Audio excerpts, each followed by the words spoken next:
Hello guys, ये टाटा अटैची की EX200 है सुपर।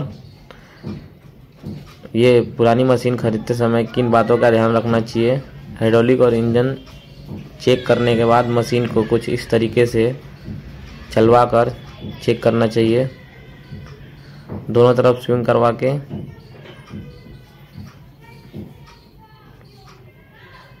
अच्छे से देख ले स्विंग में से कोई आवाज़ तो नहीं आ रही है।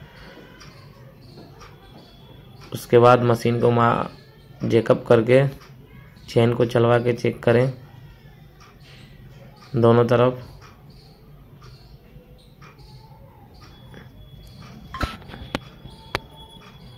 फिर दूसरी तरफ ले चल के मशीन को जैकअप करके